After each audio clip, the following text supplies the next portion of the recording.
Hey, it's MK, and today for Off the Board, I will be scrap lifting this awesome cocoa vanilla layout. I absolutely love it. Yes, I know it's pink, but you're not going to see any pink here.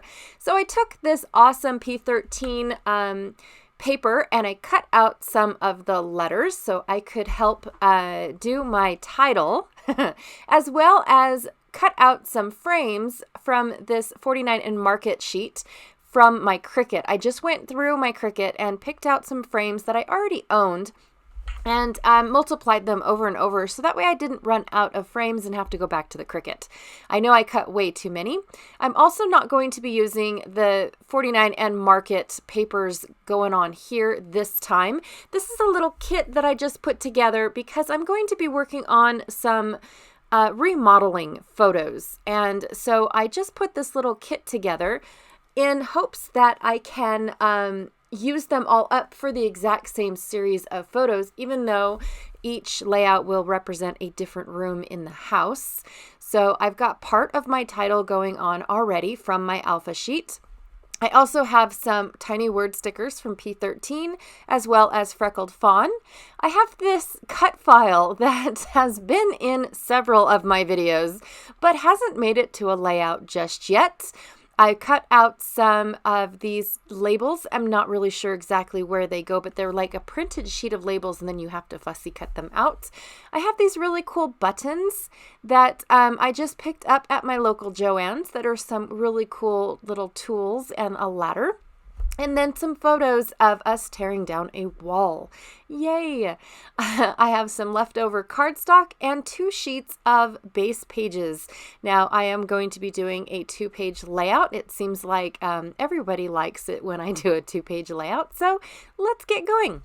First thing I'm going to do is cut off the branding strip because sometimes with this Basil cardstock, I completely forget until my layout is completed.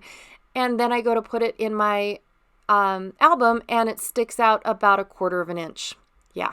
So I'm going to make sure that I do that really quick, as well as just cut up this piece of gray cardstock. It's close to my heart cardstock that I will be using as my photo mats. Now I enjoy using, my mats to mat my photo, even though my photos will be taking up half of the layout down here at the bottom.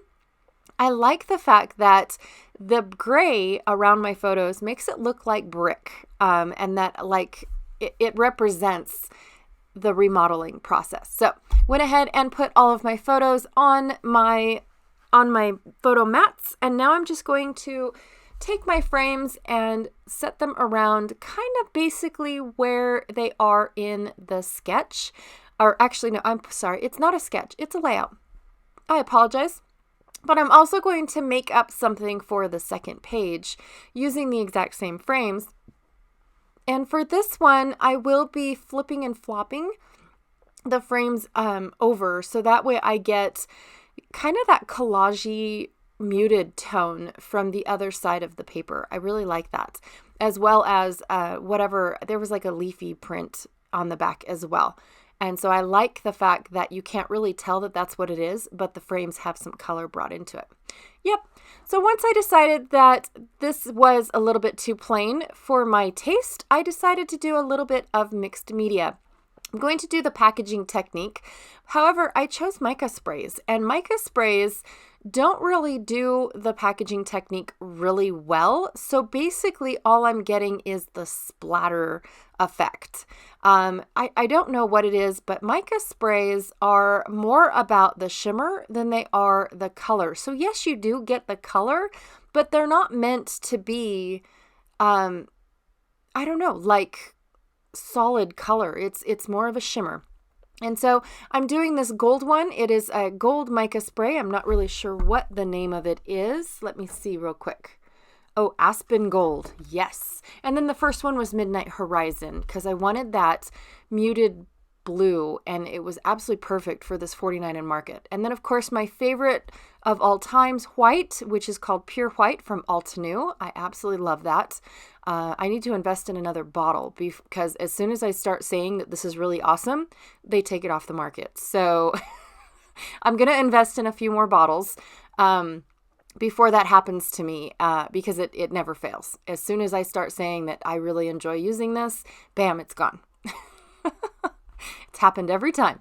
So once all of my mixed media is done, I apologize for most of the process being cut out, but basically I put all 3 colors on and then I did it again. So that way I had color on top of color on top of color, but then my camera decided that it was tired for the day and it turned off and I didn't realize that. I heard the beep, but I had no idea what that beep was for, and so I ignored it and continued to play anyways.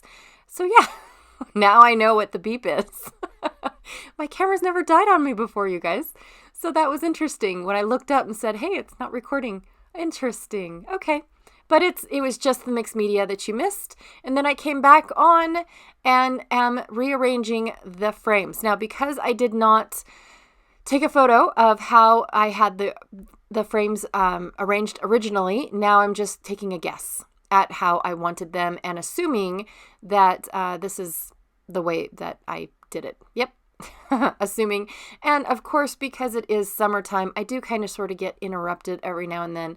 So if you just see no movement at all, that is just my kids coming in and talking to me, visiting with me, telling me jokes, showing me things, stuff like that. And I always have the guilt trip feeling of, to where I don't, yes, I am working and they know that I am at my job, but it's one of those things that I just feel absolutely guilty of telling them to go away, while I'm trying to work. So I try to fit it in and make them, feel like I am interested in which I am. I am interested in what they are saying and what they are showing me. I just don't ever want them to feel like, that I don't care. And so, yeah. Anyways, even though I am interrupted a million times a day, I still try to fit it all in and balance it all out. But they're pretty good most of the time. Yes, they are. So I'm going through my P13 micros. Well, they're not really tiny words, but they are kind of sort of tiny words. I'm not sure. They're not tiny. They're just word stickers, I guess, is what they would say.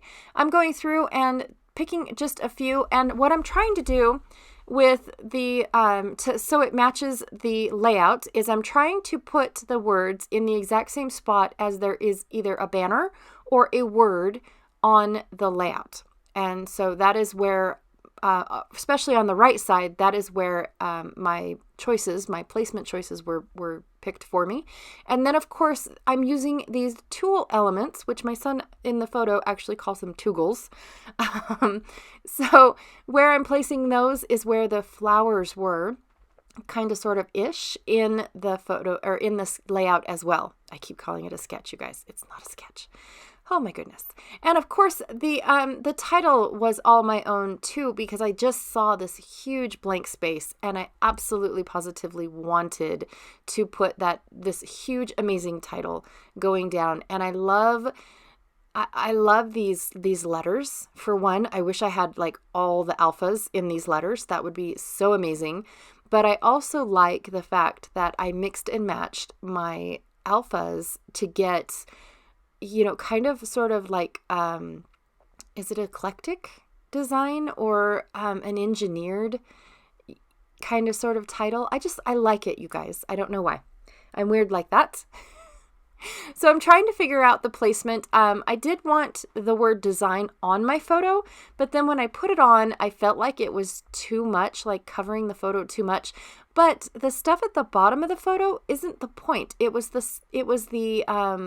seam that we are patching up was the part of the, photo that I'm documenting, not the, vacuum and ladder and such down at the bottom. So once I decided where I wanted my title, I went ahead and I popped up everything that, all the letters that I cut out of that paper. So that way it had a little bit of dimension. And that is it. Here are the close-ups. Now, I do have to say that I completely forgot that I wanted to put sequins all over the layout and within the mixed media. So the close-ups of the photos are going to have sequins on them, even though I did not record that portion. I apologize. It's very, very boring, almost like watching paint dry. But here are the close-ups with the sequins. I just scattered them throughout all of the mixed media, so that way it was a little bit like Easter eggs, like you can see them, but you can't, because you can't really tell if they're part of the mixed media or not. I really like them. Anyways, I also am going to incorporate a flip flap because I had more photos than I did space. And I wanted to make sure that I had room for the design of the layout. And yeah, once all of these papers are actually done and over with, I will show you guys how to attach the what are they called? I already said it. The flip flaps to an actual layout, because normally I don't really show that portion of it. Also, be sure to check out everyone else that is playing along. I know I've missed a couple days. I got behind, but I have to choose one over the other, and usually YouTube gets left behind. So I will check you all later, and yeah, have a good one. Bye.